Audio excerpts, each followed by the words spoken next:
Chapter 5 was about John driving down the road with Jenny as a co-pilot, but she didn't know where John wanted to go. As he drives, she is lost in thought, wondering why John had told her that the story they heard on the tape was his story. Suddenly, John stopped the car and parked on the other side of the road, where there was a village. Jenny knew the village because local radio reporters had told her that this was where three men met the hitchhiker, but she never said that to John. He knew the village, and he told her that in that village is where he met Rachel because she was hitchhiking. The first word I didn't understand in this chapter was row, which is a line of things, people, animals, etc. arranged next to each other. The second one was roundabout. It is a place where three or more roads join and traffic must go around a circular area in the middle rather than straight across. The third one was lift, which is to move something from a lower to a higher position. And last but not least was motorway. It is a wide road for fast-moving traffic. Chapter 6 was about Jenny and John going to a police station that was in that same village.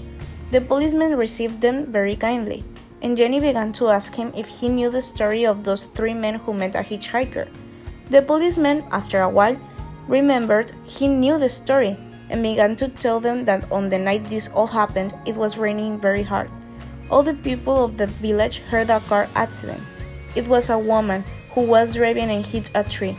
That woman was carrying her son, who was not even a year old. They both died. When the policeman told them this, John reminded his son Patrick, who is also not even a year old. The first word I didn't understand in this chapter was tidy, which is having everything ordered and arranged in the right place. The second one was wide, which is having a larger distance from one side to the other than is usual or expected. And the last one is nod, which is to move your head down and then up, sometimes several times, especially to show agreement, approval, or greeting. Chapter 7 was about the policeman continuing to tell them the story of the accident.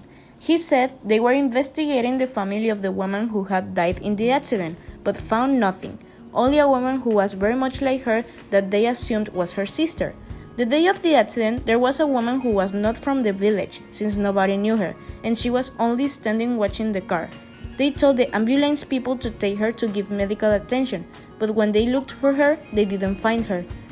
When the policeman finished telling the story, John and Jenny left the police station, but John was still scared. However, Jenny tried to calm him down by telling him that most likely his story with his wife was only very similar to the stories of the other three men, because John's story has a difference. The woman asked Johnny to leave her in the petroleum station, and in the other stories, that didn't happen.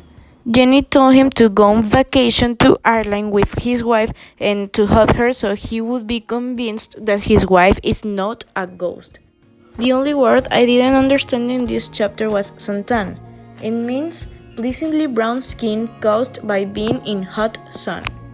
Chapter 8 basically narrates John and Rachel's vacation in Ireland and mentions that John decided not to tell his wife about the trip he took with Jenny to the village because he hoped it was just a coincidence.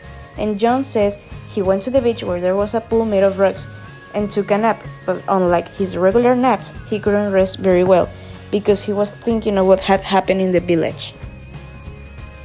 There were three words I didn't understand in this chapter. The first one was fog. It is a weather condition in which very small drops of water come together to form a thick cloud close to the land or sea ocean, making it difficult to see. The second one was pub. It is a place, especially in Great Britain or Ireland, where alcoholic drinks can be bought and drunk and where food is often available. And the last one was further. It is a comparative of far, and it means to a greater distance or degree or at a more advanced level.